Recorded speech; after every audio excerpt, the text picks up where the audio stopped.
The year is 2174. On a fractured Earth where the sprawling metropolises had long since choked on their own ambition, and the wild lands between were little more than contested dust bowls, there remained pockets of deliberate, measured peace.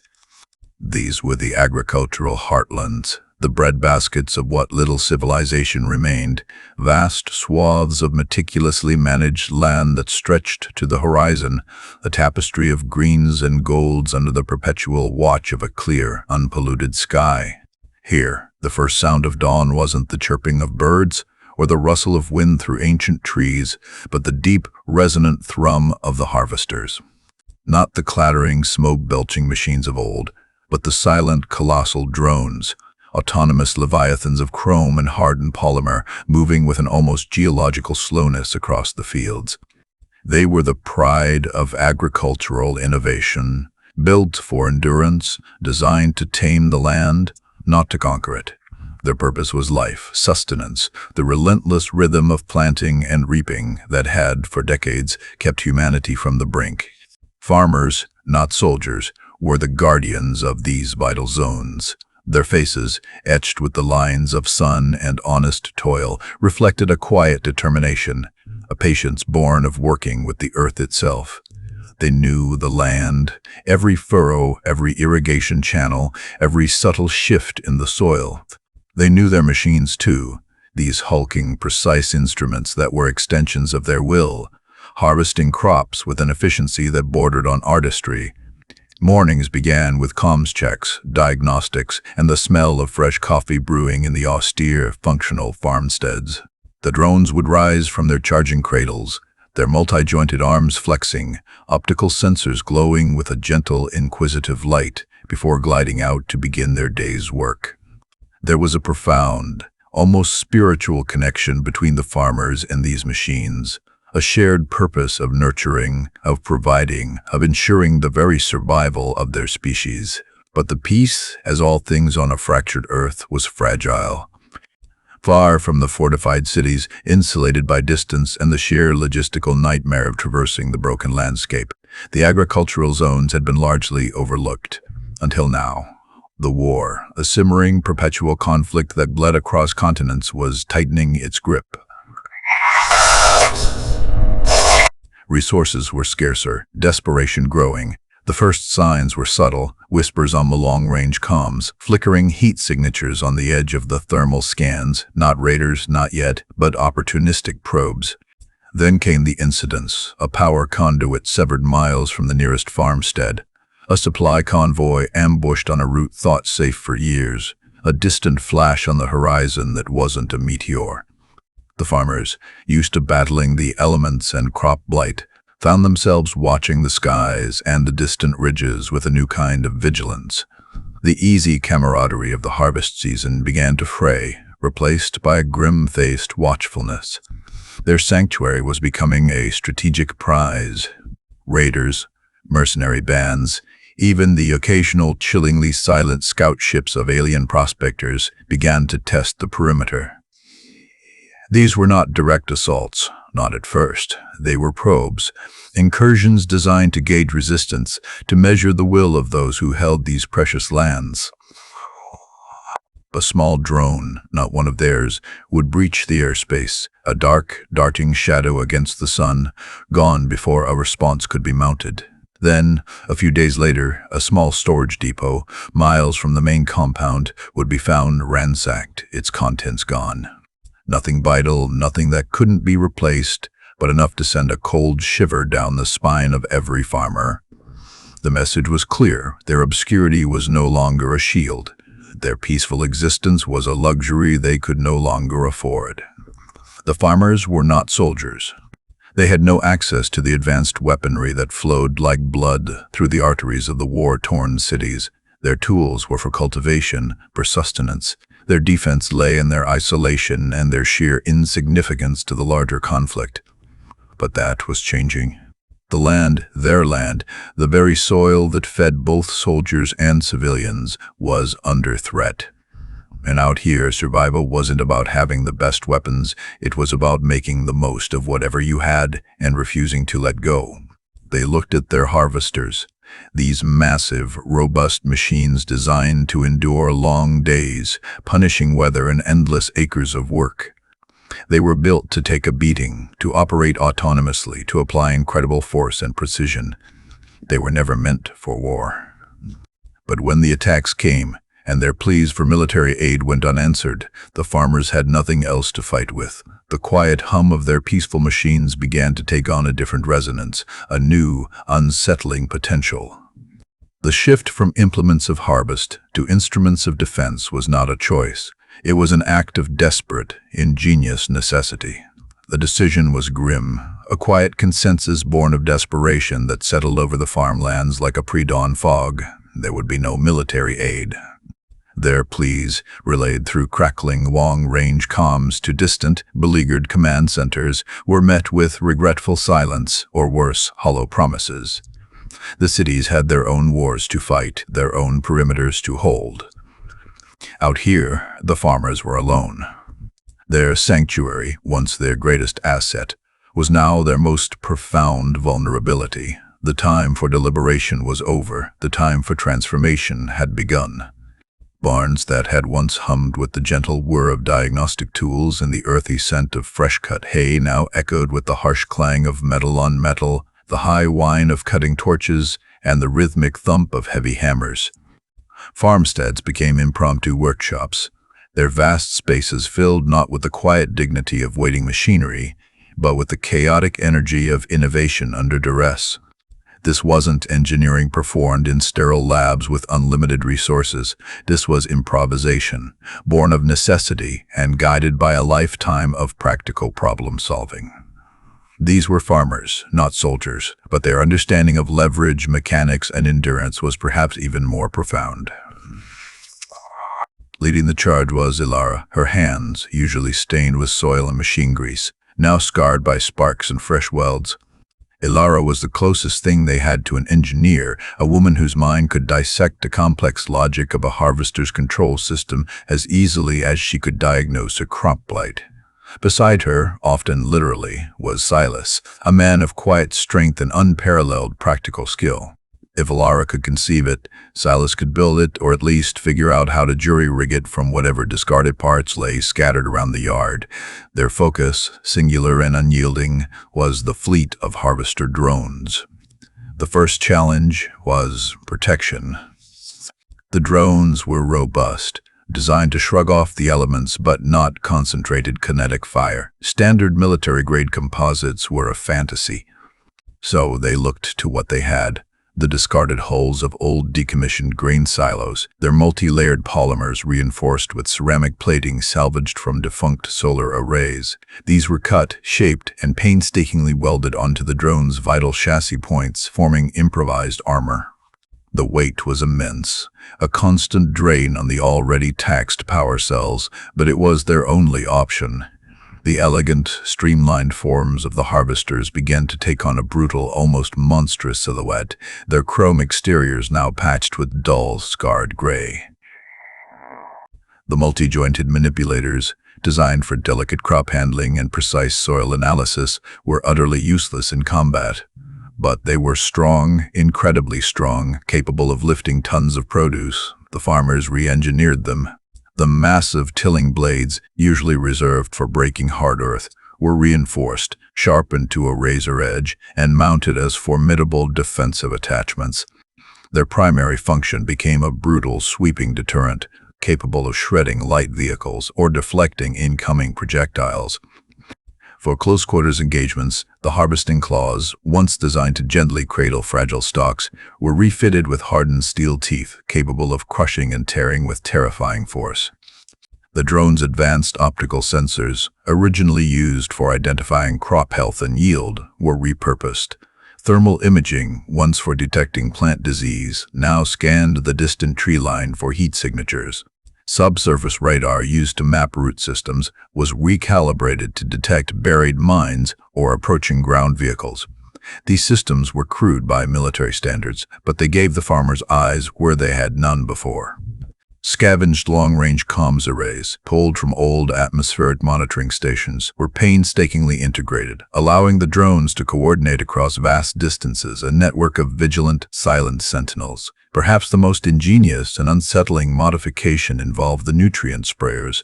These systems, designed to deliver precise doses of fertilizer or pest deterrents, were transformed into high-pressure delivery systems.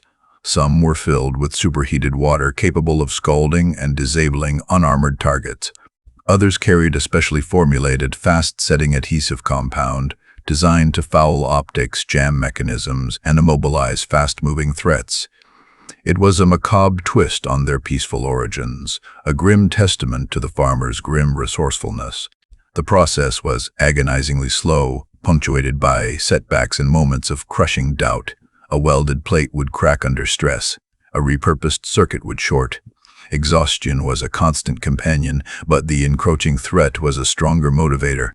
They worked through the cool, quiet nights, the only sounds the metallic symphony of their grim labor and the distant, unsettling hum of the harvesters' charging stations.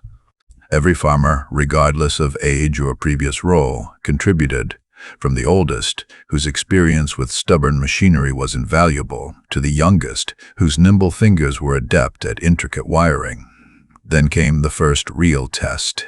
It wasn't a full invasion, but another probe. Bolder this time, a squad of heavily armed raiders, emboldened by previous successes, tried to breach the perimeter of Sector 7, a vital water reclamation facility.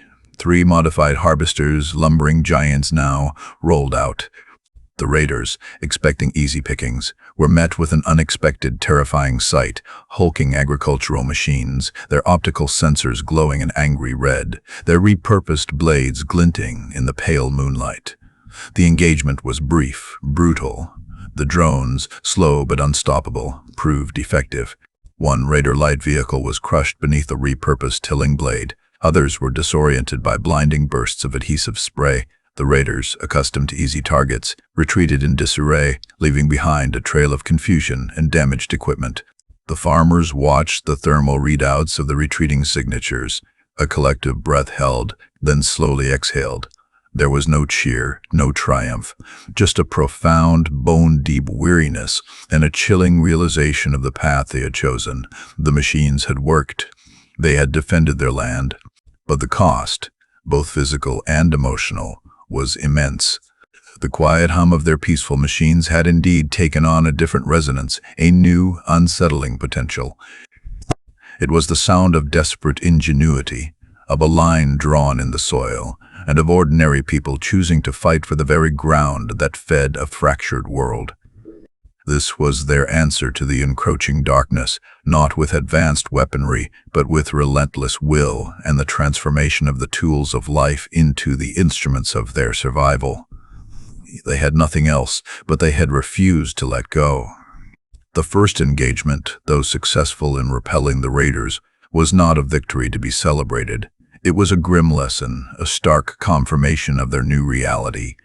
The farmers had stopped the immediate threat, but they knew, with the chilling certainty of those who live by the land's unforgiving cycles, that this was merely the first frost before a bitter winter. The raiders would return, and they would be smarter, better equipped. The relative obscurity of the farmlands was now shattered. Their improvised defenses, while effective against a complacent enemy, had revealed their hand. Alara and Silas, along with the core group of mechanics and strategists, convened in the main barn, the air thick with the scent of spent oil and cold steel. The silence was punctuated only by the soft clinking of tools being organized, a rhythmic reminder of their ceaseless labor. The analysis was brutal, honest. The drones were slow. Their armor, while sufficient against small arms fire, would buckle under sustained heavy weapon impacts. The repurposed tilling blades, while devastating up close, left the drones vulnerable at range.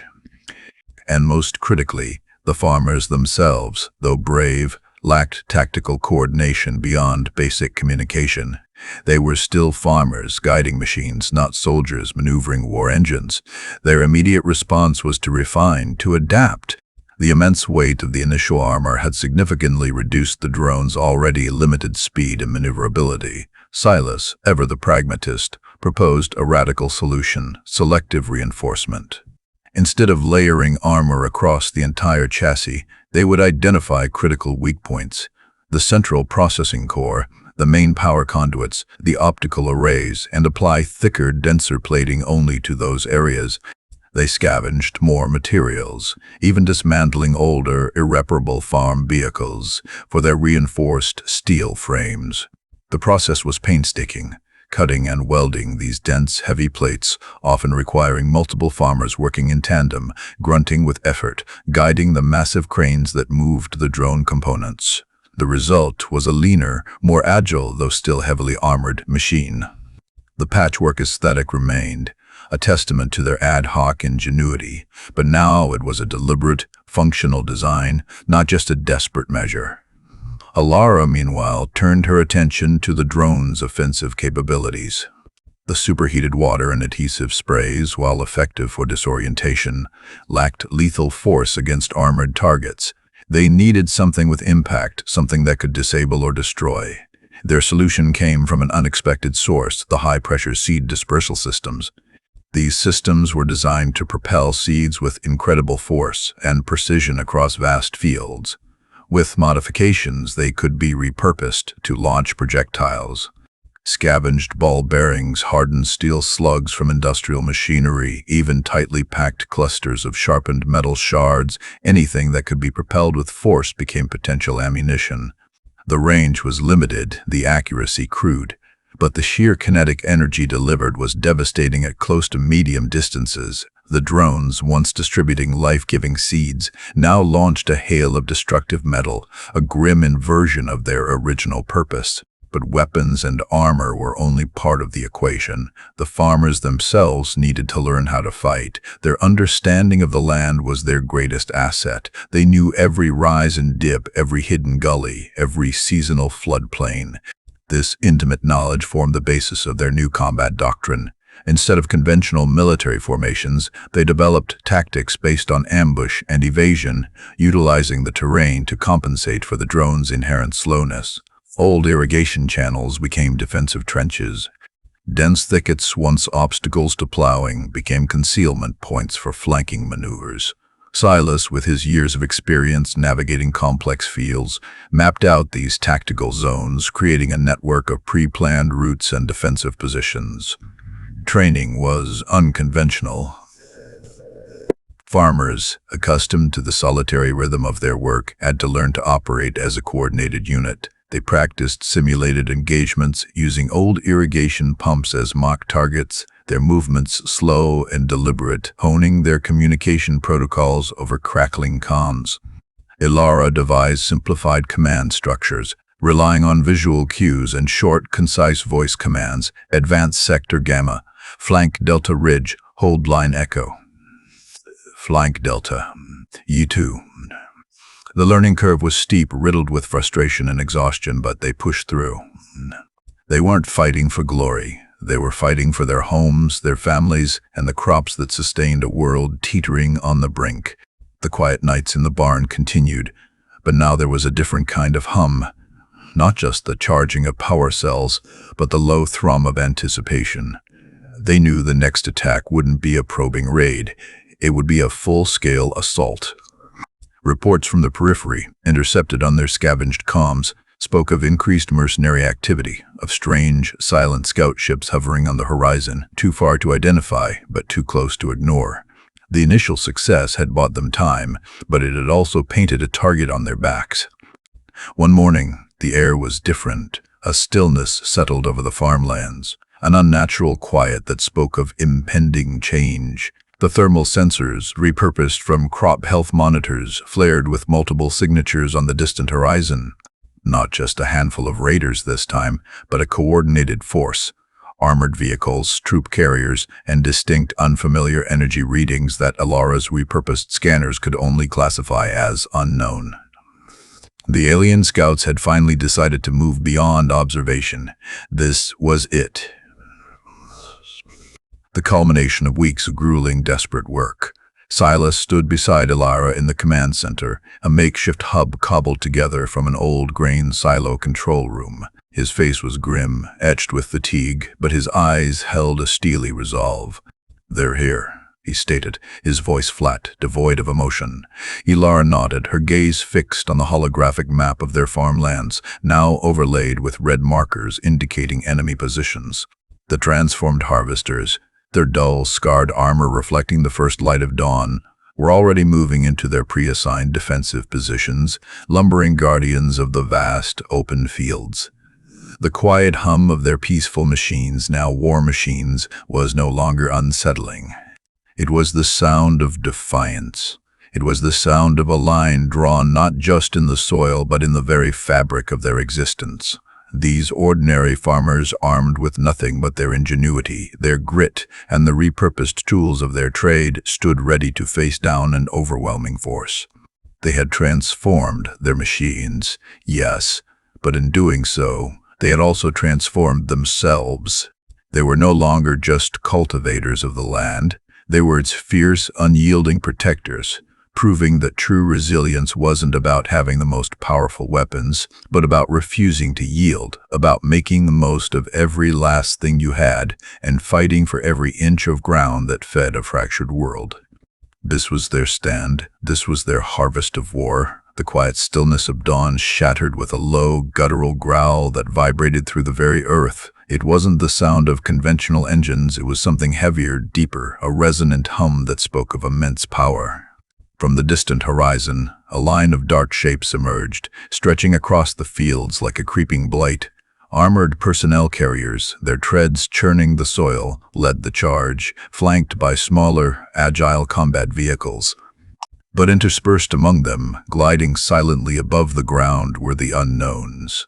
Sleek, metallic craft, unlike anything the farmers had seen up close, they moved with an unsettling fluidity, their surfaces absorbing the first rays of the sun rather than reflecting them. Ilara's voice, calm but taut, cut through the comms. "All units, hold positions. Let them come to us." Her eyes were locked on the holographic map, the red markers advancing steadily. Silas beside her monitored the drone diagnostics, his fingers flying across the makeshift console. Each farmer, huddled in their respective command modules, often just reinforced tractor cabs or repurposed storage sheds, felt the familiar thrum of their harvesters beneath them, now a pulse of impending battle. The air grew heavy with the scent of ozone and the metallic tang of fear. The first volley from the enemy came not as a roar, but a series of sharp, percussive thuds as high explosive rounds slammed into the fields, kicking up plumes of soil and debris. The farmers' drones, hunkered down in their pre-dug defensive channels, remained silent, their patchwork armor blending surprisingly well with the tilled earth. The enemy, confident in their superior numbers and firepower, pressed forward, their formations spreading out, intending to envelop the farmland. This was their mistake. They expected a static defense, not a living, breathing landscape that would fight back. As the enemy vehicles rolled into the designated kill zones, areas of soft-tilled soil that disguised cunningly laid pressure plates, the land itself erupted. The pressure plates, connected to deeply buried, repurposed irrigation pumps, activated. Jets of superheated, highly corrosive fertilizer slurry, originally meant to nourish crops, now burst from hidden nozzles, coating the lower chassis and optical sensors of the lead APCs. The sudden, blinding spray caused immediate chaos, engines sputtering, visibility dropping to zero. It was crude, but effective. This was the signal. "Alpha, engage," Ilara commanded. From concealed positions along the irrigation channels, the first wave of modified harvesters rumbled to life. Their repurposed tilling blades, now sharpened and reinforced, spun with a terrifying whine. They moved not in a straight line, but in a series of calculated arcing charges, using the natural undulations of the fields to mask their approach. The initial targets were the blinded APCs. With a sickening crunch of tearing metal, the heavy blades ripped through side armor, disabling treads and tearing into engine blocks. It was a close-quarters, brutal engagement, a farmer's desperate interpretation of a cavalry charge. The enemy, recovering from the initial disorientation, responded with a hail of concentrated fire. Autocannon rounds hammered against the drone's reinforced plating, sparks flew, and the air filled with the screech of metal on metal. The selective armor, Silas's innovation, proved its worth, deflecting rounds that would have gutted an unarmored harvester. But it wasn't impenetrable. One drone, its forward optical array shattered by a direct hit, spun wildly, its operator frantically trying to regain control. Another took a glancing blow to its power conduit, its movements becoming sluggish and erratic. Then the unknowns engaged. They didn't fire kinetic rounds. Instead, from their sleek undersides, a focused beam of iridescent energy lanced out.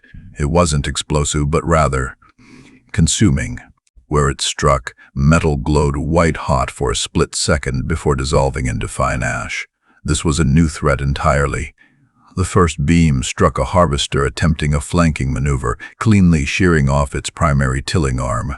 The arm, still spinning, crashed into the ground, sparking violently. "They're not using ballistics," Silas yelled, his voice strained.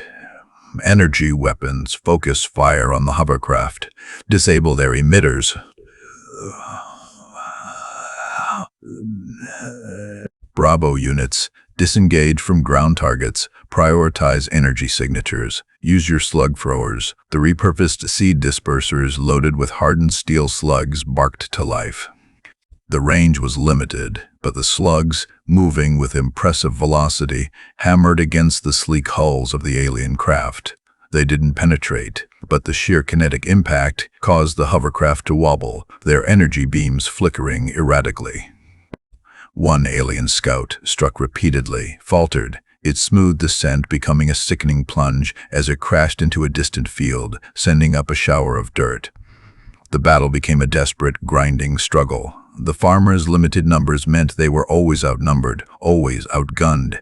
But their intimate knowledge of the terrain, their ability to predict the enemy's movements based on subtle shifts in wind and ground vibration, gave them an undeniable edge. They used the irrigation canals as cover, emerging to strike, then retreating before the enemy could zero in. They lured enemy vehicles into soft patches of earth, where they became mired, easy targets for the relentless blades. Hours bled into an eternity. The sun climbed higher, baking the battleground, the air thick with the smell of scorched earth, burning oil, and something acrid and alien. The comms were filled with terse updates, grim reports of damage, and the strained breathing of operators pushing their machines and themselves past breaking point. Ilara and Silas watched, their faces grim, as their holographic map showed drones winking out of existence, marked as disabled or destroyed. Every loss was a personal blow, another friend, another neighbor, another piece of their collective strength gone. But for every loss they inflicted two. The mercenaries, though professional, were unprepared for the sheer tenacity of their opponents. They were used to fighting soldiers, not farmers who viewed every inch of soil as sacred, worth dying for. Their formations broke. Their communication became ragged. The alien scouts, though powerful, seemed less accustomed to direct, sustained combat, appearing to operate more as observers, striking with precision but less able to adapt to the farmers' unpredictable terrain-based assaults. Finally, as the sun began its slow descent, painting the smoke-filled sky in hues of orange and bruised purple, the enemy began to withdraw. It wasn't a rout, but a strategic retreat. Their numbers significantly reduced, their vehicles battered, and with two of their mysterious hovercraft destroyed, they had paid a heavy price for their incursion. The last mercenary APC lumbered away, leaving behind a trail of oil and shattered metal. Silence fell over the fields, broken only by the distant crackle of burning wreckage and the labored groans of damaged harvesters. Ilara leaned against the console, her strength momentarily abandoning her. Silas slumped into a chair, running a hand over his face, leaving streaks of grime. They had held the line, they had pushed back a coordinated assault from a superior force, but the cost was immense. 3 harvesters were completely destroyed, their components strewn across the fields. 6 more were heavily damaged, requiring extensive repairs. And the farmers themselves were exhausted, bruised, and shaken. The victory, if it could be called that, was a somber one. The land was scarred, the air still thick with the stench of battle. But they had learned. The energy weapons of the alien scouts were a critical new threat. Their lack of conventional armor meant kinetic slugs were less effective than hoped, though the impact could still disrupt. The mercenaries, while tough, could be broken through attrition and unexpected tactics. The farmers had fought not just with their machines but with their land, turning their home into their most potent weapon. As the remaining functional harvesters slowly rumbled back to the main barn, their scarred bodies reflecting the fading light, Alara walked out into the field, Silas following. She knelt, picking up a handful of dirt, letting it sift through her fingers. It was still fertile, still hers. They had proven they could defend it. But this was just one battle. The silence that now hung over the farmlands wasn't peace. It was the heavy breath of a temporary reprieve, a moment to mourn, to assess, and to prepare. The war had just begun, and the farmers knew, with grim certainty, that they would have to dig even deeper, transform even further, to survive the next harvest of war. Their ingenuity had won them a day, but the enemy was learning, and so must they. The next phase of adaptation, born of even greater necessity, was already beginning in their weary, determined minds. The sun rose again over the farmlands, but it was not the peaceful dawn of yesteryear. The air still carried the acrid scent of scorched earth and spent ordnance, a grim reminder of the night's brutal engagement. The victory, though hard won, felt more like a reprieve, a temporary pause in a war that had just begun to show its true, terrifying face. 3 harvesters lay twisted wrecks, their components scavenged for parts. 6 more bore deep scars, their frames warped, their systems barely functioning. Every loss was a punch to the gut, a piece of their livelihood and their defense torn away. Alara and Silas, along with the other surviving operators, moved through the wreckage with a practiced solemnity, their faces etched with exhaustion and a quiet, burning resolve. They weren't just farmers anymore. They were strategists, engineers, and reluctant warriors. The land, their home, had been desecrated, but it had also proven its worth as their shield and their weapon. The most pressing concern was the alien energy weapons. The iridescent beams that dissolved metal were unlike anything they had encountered. Conventional armor, even Silas's ingenious layered plating, was useless against them. This revelation forced a radical shift in their defensive strategy. Their first instinct was to find a material that could withstand such an assault, but the farmlands offered no such miracle substance. Instead, their solution came from an unexpected place. The very earth beneath their feet, combined with a deep understanding of thermodynamics. Silas, after hours hunched over schematics, salvaged from a defunct agricultural research station, proposed a countermeasure rooted in dispersion, not absorption. They couldn't block the energy, but they could diffuse it. The answer lay in a new form of chaff, not radar chaff, but thermal and energy dispersion plates. They began by harvesting the vast, untapped deposits of a peculiar, naturally occurring silicate clay found deep beneath the most ancient fields. This clay, when superheated and then rapidly cooled, formed a ceramic-like compound that, while not impervious, had an unusual property. It caused the alien energy beams to scatter rather than concentrate. It was a partial solution, a deflection rather than a full block, but it offered precious milliseconds of protection. The process of extracting and processing this clay was arduous. Specialized auger attachments, usually used for deep soil sampling, were repurposed to bore into the earth. The clay was then mixed with a resin derived from a hardy, drought-resistant crop, then baked in makeshift kilns fueled by biodigester gas. The resulting ceramic panels, rough and uneven, were then painstakingly riveted onto the most vulnerable sections of the harvesters, particularly around the optical sensors and power conduits. Each panel was a testament to their desperate ingenuity, a direct response to a threat they barely understood. But defensive measures weren't enough. The alien hovercraft, though vulnerable to kinetic impact, were too agile for the heavy, ground-bound harvesters to reliably track and engage. Mobility became paramount. The existing harvesters, designed for steady, powerful movement across vast fields, were not built for rapid, evasive maneuvers. The solution came from dismantling parts of the very vehicles they had disabled. The enemy APCs and combat vehicles, while conventionally armored, possessed advanced hydraulic systems and lightweight, high-torque servomotors.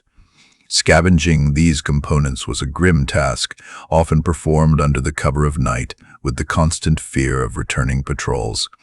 The farmers, working with a frantic precision born of necessity, stripped down the salvaged machinery. The powerful hydraulic pumps were repurposed to enhance the articulation of the harvester's multi-jointed legs, allowing for quicker shifts in direction and higher ground clearance. The servo motors, originally designed for precision weapon turrets, were adapted to drive the main locomotion systems, giving the harvesters bursts of unexpected speed and agility. They still wouldn't outrun a dedicated combat vehicle, but they could now duck, weave, and reposition with a speed that would surprise any returning enemy. The offensive capabilities also needed an upgrade. The hardened steel slugs, while effective in disrupting the alien craft, lacked the punch to truly disable them with a single shot. Silas, examining the shattered remains of one of the downed hovercraft, noticed the peculiar density of its internal components. He theorized that a much heavier, denser projectile would be needed to pierce their sleek hulls. The farmers turned to their last remaining stock of depleted uranium, originally intended for specialized agricultural weights to prevent wind shear on automated seeding rigs. It was a dangerous material to work with, but they had no other choice. Using modified industrial presses, they forged small, elongated slugs, far heavier and more penetrating than anything they had used before. These new depleted uranium penetrators were loaded into specially reinforced seed disperser barrels, capable of handling the increased recoil. The range was still limited, but if they could get close enough, these new slugs promised to deliver a devastating blow. The days that followed the initial assault were a blur of grease, sweat, and the constant hum of repurposed machinery. The main barn, once a hub of agricultural activity, became a sprawling, makeshift factory. Welders sparked, grinders whined, and the air was thick with the smell of metal oil and the peculiar, earthy scent of the new ceramic panels. Sleep was a luxury. Meals were quick and utilitarian, and every waking moment was dedicated to the transformation. The younger farmers, once focused on crop yields, now spent their days studying salvaged enemy schematics, learning the intricacies of combat hydraulics and energy weapon signatures. The older farmers, with their intimate knowledge of the land and its resources, guided the material sourcing and the most challenging structural modifications. It was a collective effort, a community forging itself into a shield against an unseen future. The farmers knew they were racing against the clock. The enemy, having tasted their resistance, would undoubtedly return, likely with more force and a better understanding of their tactics. The silence in the fields was deceptive, a fragile peace before the next storm. As the modified harvesters, now bristling with new armor and repurposed weaponry, lined up in the early morning light, they looked less like farm equipment and more like the repurposed war machines they had become. Their once gleaming surfaces were now dull, scarred, and covered in a patchwork of materials, each telling a story of adaptation and survival. They were not pretty, but they were formidable. Ilara walked among them, her hand resting on a cool, ceramic-plated chassis. She could feel the faint thrum of dormant power, the silent promise of the fight to come. Silas, standing beside her, looked out at the fields, now crisscrossed with new defensive channels and camouflaged positions. The land had been transformed, and so had its guardians. They had learned from their first encounter, innovated under immense pressure, and pushed the boundaries of what their peaceful machines could do. The next harvest, they knew, would not be of crops but of war, and they were ready, with a grim, quiet certainty, to meet it. Their ingenuity, born of desperation and an unyielding will to protect their home, had bought them time. Now, they waited for the next test, their minds already anticipating the next layer of adaptation, the next evolution born from the crucible of conflict. The silence that followed the initial alien retreat was not peaceful, but pregnant with anticipation. It was a silence that hummed with the quiet thrum of dormant machinery, the distant chirping of crickets, and the frantic, ceaseless work of the farmers. Every shadow seemed to harbor a threat, every distant glint a potential enemy scout. Alara and Silas, their faces perpetually smudged with grease and exhaustion, moved through this charged quiet like ghosts, overseeing the final calibrations of the retooled harvesters. The main barn, once a place of simple, honest labor, now echoed with the metallic clang of tools, the sharp hiss of welding torches, and the low, guttural rumble of repurposed engines being stress-tested. The air, thick with the scent of ozone and hydraulic fluid, was a constant reminder of their new reality. They had bought themselves time, a precious commodity, and they had used every second of it to forge their resolve and refine their defenses. The ceramic panels, painstakingly riveted onto the harvester's chassis, glinted dull and uneven in the filtered barn light. Each one was a testament to hours of back-breaking labor, a composite of clay, resin, and desperate hope. The new servo motors whined with a higher pitch, promising the agility that had been so desperately lacking in their first engagement. The seed disperser barrels, now reinforced and loaded with the heavy, depleted uranium penetrators, looked menacing, no longer instruments of life, but of grim survival. The land itself had become an extension of their defense. New, camouflage positions were dug along the perimeter, carefully planned kill zones established where the heavy harvesters could bring their firepower to bear. Every irrigation ditch was now a potential defensive trench, every rise in the land a strategic vantage point. The farmers, once masters of cultivation, had become reluctant masters of asymmetric warfare. Days bled into nights, marked only by the shifting constellations and the changing shifts of exhausted operators. Sleep was a restless, fitful thing, punctuated by the imagined echoes of alien craft. But beneath the weariness, a new strength had solidified. They had faced the unknown, tasted fear, and found a deep well of resilience within themselves. They were no longer just reacting, they were preparing, anticipating, and adapting. This was their home, their legacy, and they would not yield it. Then, the long-awaited signal came. Not a sudden, jarring alarm, but a subtle shift in the ambient energy readings picked up by the repurposed atmospheric sensors. A faint, almost imperceptible ripple in the air miles away, far beyond the visual horizon. It was the signature of multiple energy signatures, moving with a disciplined, predatory grace. The aliens were returning, and this time they were bringing more than just scouts. The quiet hum of anticipation in the barn intensified, transforming into a focused, almost meditative silence as Alara's voice, calm and steady, cut through the comms. They're here, multiple signatures inbound from the northeast. Looks like a full probing force. Prepare for engagement. There was no panic, only a synchronized flurry of activity. Operators, their faces grim but resolute, moved to their stations within the heavily armored cockpits of the harvesters. Engines rumbled to life, a deep, resonant growl that vibrated through the earth. The massive machines, once symbols of peaceful abundance, now moved with an unsettling purpose, their multi-jointed legs carrying them silently towards their predetermined defensive positions. The camouflage netting was thrown aside, revealing their patchwork armor, a testament to their desperate yet ingenious transformation.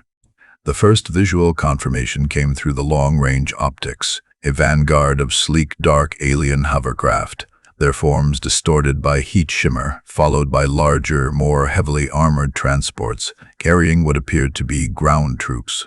The air hummed with the suppressed power of their propulsion systems, a sound that quickly grew into a low, menacing thrum. This was no skirmish, it was a full assault. As the alien forces closed the distance, their lead hovercraft unleashed a volley of iridescent energy beams. The air crackled, and the ground erupted in plumes of superheated soil where the beams struck. But this time, the farmers were ready. Alara, from her command harvester, barked orders, her voice a calm anchor in the rising storm. Scatter, null dispersion on my mark. The harvesters, with their newly enhanced agility, moved with surprising speed, ducking behind ancient irrigation mounds, weaving through rows of stubborn, drought-resistant crops. The alien beams, designed to vaporize targets, struck the ceramic-plated sections of the harvesters. Instead of punching through, the energy scattered, diffused by the unique properties of the silicate-infused panels. A blinding flash, a brief surge of heat, and then the beams dissipated, leaving only superficial scorch marks. It wasn't a perfect shield, but it bought them crucial seconds, milliseconds to reposition, to counterattack. Silas, piloting his lead harvester, watched as an alien hovercraft, confident in its energy weapon superiority, swept low over his position. "Now, fire for effect," he roared. The reinforced seed disperser barrels roared to life, expelling the heavy depleted uranium penetrators. The slugs, dense and kinetic, tore through the air with a terrifying whistle, impacting the underbelly of the hovercraft with concussive force. Unlike the scattered fragments of their previous rounds, these penetrators punched clean through the alien's sleek hull. A gout of superheated plasma erupted from the craft's underside, and it listed violently before spiraling out of control, crashing into a distant field in a fireball of twisted metal and alien circuitry. One down. The collective gasp of relief over the comms was quickly stifled by the renewed intensity of the alien counterfire. The battle became a brutal dance of evasion and precise strikes. The farmers, intimately familiar with every dip and rise of their land, used it to their advantage. They moved in coordinated patterns, drawing fire, then exposing vulnerable flanks for their brethren. The enhanced hydraulics allowed the harvesters to pivot with surprising speed, their massive frames shifting and turning, making them frustratingly difficult targets for the agile alien craft.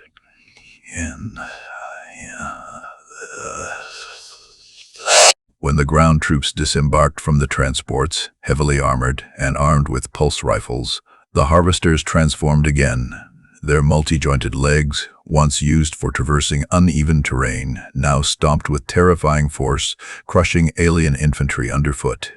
The repurposed seed dispersers, loaded with a mix of depleted uranium and hardened steel shrapnel, became devastating close-range shotguns, scything through enemy ranks. Alara's harvester, taking a direct hit to its main optical sensor, briefly lost its feed. The ceramic panel fractured, but held.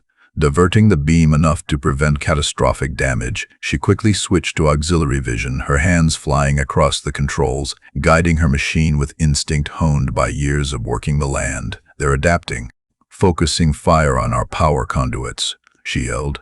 "Shift energy to localized shields. Brace for impact." The aliens, learning from their initial failures, were now targeting the most vital systems, attempting to overload the harvester's internal power grids. But the farmers had anticipated this. Their ad hoc power shunts, once used to redirect energy for heavy-duty harvesting attachments, now rerouted power to localized temporary force fields around critical components, drawing massive power but offering fleeting, vital protection. The fighting raged for hours, a chaotic symphony of alien energy bursts, the roar of repurposed engines, and the percussive thud of heavy penetrators. The farmlands, once a symbol of peace, were now a scarred, burning testament to a desperate defense. Yet, for every harvester that fell, another too seemed to rise, their operators driven by an unbreakable will. They were battered, bruised, and exhausted, but they were holding. They had learned to fight not just with their machines, but with the very land itself. They knew its contours, its hidden strengths, and its vulnerabilities. As dawn approached, painting the smoke-filled sky with streaks of orange and purple, the alien forces began to withdraw. Their losses were significant, far more than they had anticipated from a mere agricultural outpost. The farmers, though depleted and weary, had once again pushed back a technologically superior foe. The fields were littered with the wreckage of alien craft, stark reminders of the brutal exchange. More harvesters were damaged, some beyond repair, their precious components once again scavenged for the next iteration of defense. But the land, though wounded, still stood, and so did its guardians. They had faced a greater threat, implemented their improvisations, and survived. Each battle was a grim, forced evolution, pushing their ingenuity further, transforming not just their machines, but the very definition of what it meant to be a farmer in a fractured world. They had proven that the true harvest was not just grain, but resilience, forged in the crucible of conflict.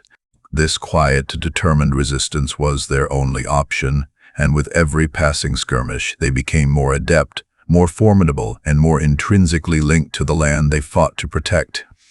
The lingering scent of ozone and burnt earth hung heavy in the air, an acrid reminder of the night's brutal exchange. Dawn had broken, not with the usual golden warmth, but with a pale, weary light that illuminated the scarred fields and the skeletal remains of alien craft.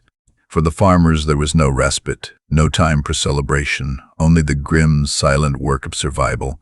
Exhaustion was a physical presence, a weight in every muscle, a haze behind every eye. Elara moved through the wreckage with a methodical precision born of necessity, her boots crunching on shattered alien alloys. Silas, beside her, was already directing teams of weary but efficient hands, sifting through the debris, prioritizing salvage. Every twisted piece of alien technology, every intact component, was a potential key to their continued existence. They were no longer just repairing. They were dissecting, learning, and integrating. The alien technology, while complex, revealed patterns, a logic that, once understood, could be subverted. Their energy conduits, for instance, once powering devastating weapons, could be painstakingly rerouted to augment the harvester's internal power grids, providing a surge for temporary, more potent localized shields, or even to supercharge their hydraulic systems for bursts of impossible speed. The crystalline optical sensors from downed alien scouts, once used to pinpoint their positions, were carefully extracted and recalibrated, offering an unprecedented clarity of long-range vision for the harvesters, extending their warning perimeter far beyond anything their original agricultural sensors could dream of. This wasn't about understanding the aliens' entire technological tree. It was about pragmatic cannibalism, a farmer's ingenuity, applied to extraterrestrial hardware. If it could be made to work, even imperfectly, it was used. The main barn, still bearing the scorch marks of near misses, became a makeshift hybrid laboratory and repair bay. The air hummed with the low thrum of diagnostic tools, the sharp crackle of repurposed power cells, and the steady rhythmic clang of hammers on metal. Farmers, once adept at mending broken irrigation pipes or recalibrating seed drills, now meticulously spliced alien data cables into their own systems, their calloused fingers surprisingly nimble with the delicate work. Each integration was a gamble, a test of their understanding and their machine's adaptability. A flicker in a display, a sudden surge in a power reading, could mean success or catastrophic failure. But with every successful integration, a new layer of resilience was added, a new capability unlocked. The toll was immense. Sleep was a luxury few could afford, and when it came, it was often haunted by the screech of alien engines or the phantom flash of energy beams. The lines etched around Elara's eyes deepened, and Silas's usually booming laugh had become a rare, quiet chuckle. Yet, despite the pervasive weariness, a profound sense of purpose had taken root. They were no longer just defending their homes, they were defending a way of life, a principle. The land they tilled was not just soil and crops, it was a symbol, a last bastion of humanity's self-sufficiency. This struggle was about more than just physical survival. It was about the survival of their spirit, their identity as providers and protectors. Their strategy also evolved. The skirmishes had taught them the aliens' predictable patterns, their reliance on brute force over subtle tactics. The farmers, in contrast, embraced asymmetry. They deepened their knowledge of the land, mapping out every subtle undulation, every hidden gully, every ancient drainage ditch. These weren't just features anymore, they were tactical advantages. New, deeper tunnels were dug, allowing harvesters to reposition unseen, emerging unexpectedly from seemingly solid ground. Camouflage became an art form, not just netting, but dynamic, sensor-baffling shrouds woven from local vegetation and reflective alien polymers, rendering the massive machines virtually invisible to thermal and optical scans. The very air around their positions was subtly manipulated by repurposed alien atmospheric processors, creating localized thermal mirages and sensor ghosts that would draw alien fire away from their true locations. The quiet moments were the hardest. Watching the sun set over fields that had seen so much violence, knowing the night would bring new threats, new sacrifices. The younger farmers, once full of boisterous energy, moved with a quiet, almost reverent focus. The older ones, who had seen seasons of plenty and seasons of drought, understood that this was just another, far more dangerous kind of hardship. Their faces, weathered by sun and worry, showed a stoic resolve. There was no grandstanding, no heroic speeches, just the silent, shared understanding that this was their burden, and they would carry it. They had learned that the land would always demand effort, whether to coax life from its soil or to defend it from invasion. This was their harvest, now survival. The harvesters, with their patchwork armor and jury-rigged alien components, were testament to this grim determination. They were not sleek war machines, but Frankensteinian hybrids, each scar a story of a near miss, each added component a testament to a hard-won lesson. The repurposed seed dispersers now had integrated targeting systems, their aim sharpened by alien optical arrays.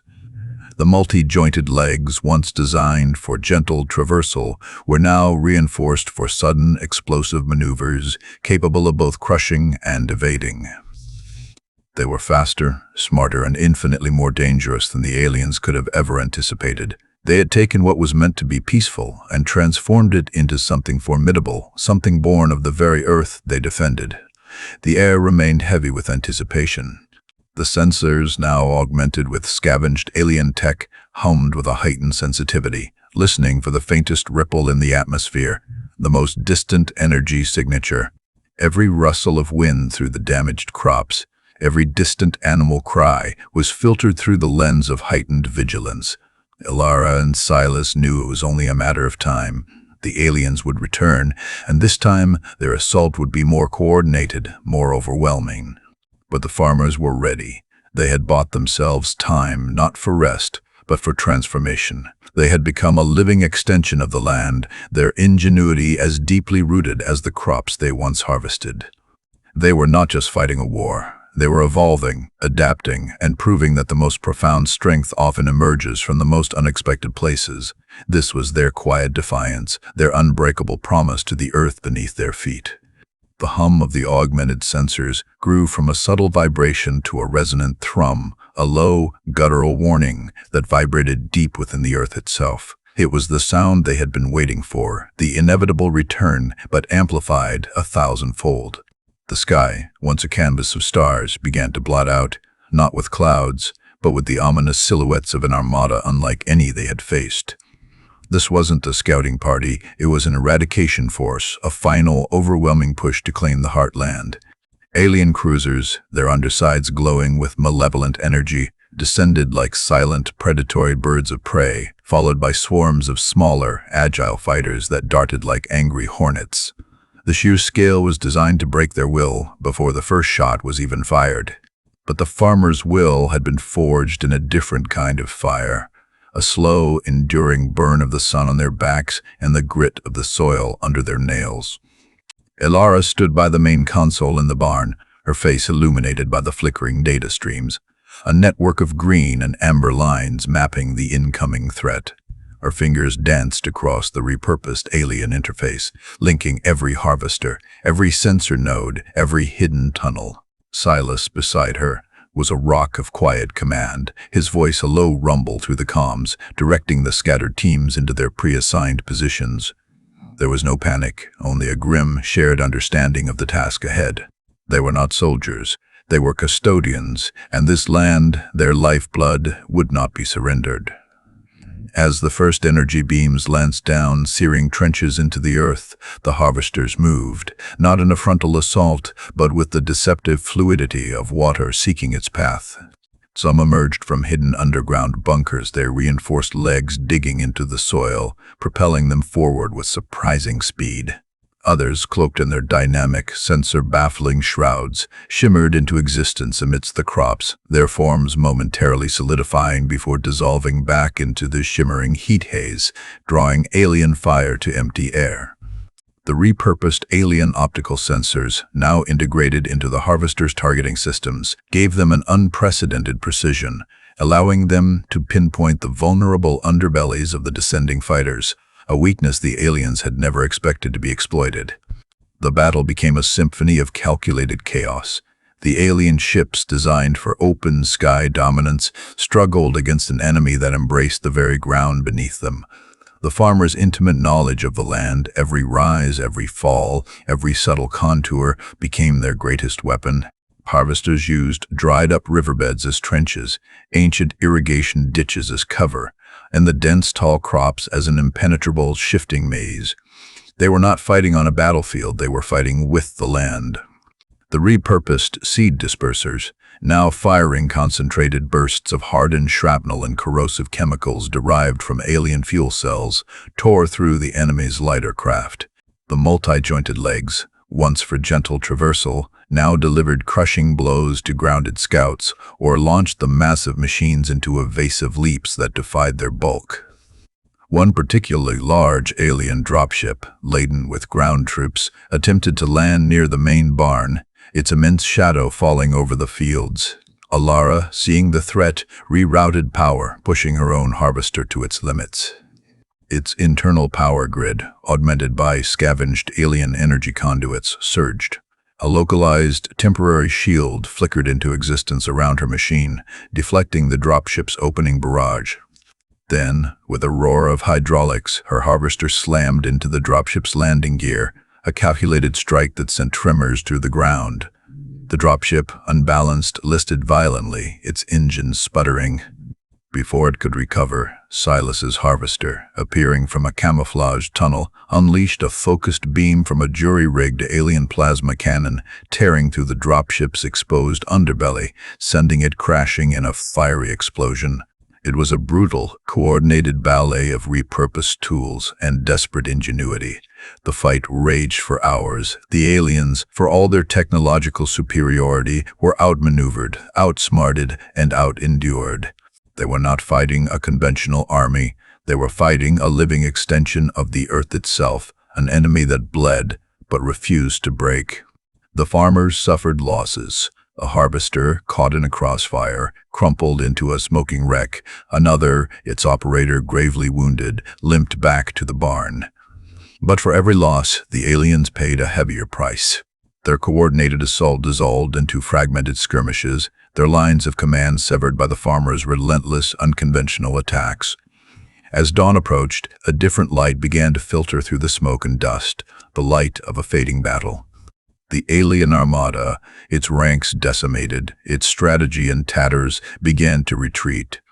Their retreat was not orderly, it was a panicked flight, a realization that this land, this people, was not easily conquered. The last alien ships vanished into the pre-dawn sky, leaving behind a silence that was almost deafening, broken only by the groaning of damaged machinery and the quiet, weary breaths of the farmers. Alara and Silas stood side by side, watching the last alien speck disappear. The exhaustion was absolute, a profound ache in their bones, but it was tempered by a quiet, fierce triumph. The fields were scarred, the air still acrid, but they were still here. The harvesters, battered and scorched, stood as silent sentinels, no longer just machines of harvest, but monuments to an unbreakable will. They were not sleek, pristine war machines, but Frankensteinian giants, each patch, each scar, a testament to their transformation, to the lessons learned, to the sacrifices made. Life on the farm would never be the same. The threat lingered, a ghost on the horizon, but they had proven their capacity to defend their home, to adapt beyond recognition. They had taken the tools of peace and, through sheer necessity and an indomitable spirit, reshaped them into formidable guardians. This wasn't about glory or conquest. It was about survival, about protecting the very ground that fed them, that sustained humanity. It was a testament to the quiet strength of ordinary people, their resourcefulness, their profound connection to the land, and their unwavering determination to protect what truly mattered. Their story became a whisper of resilience, a quiet anthem of human ingenuity in the face of overwhelming odds. It was a reminder that the deepest strength often emerges from the most unexpected places, forged not in grand arsenals, but in the humble, honest toil of hands that knew how to work, and now how to fight. If this story of grit, ingenuity, and the unyielding human spirit resonated with you, consider subscribing. We share tales of innovation, survival, and the extraordinary found in the everyday, celebrating the human capacity to adapt and thrive against all odds. Join our community and discover more stories that remind us of what we're truly capable of.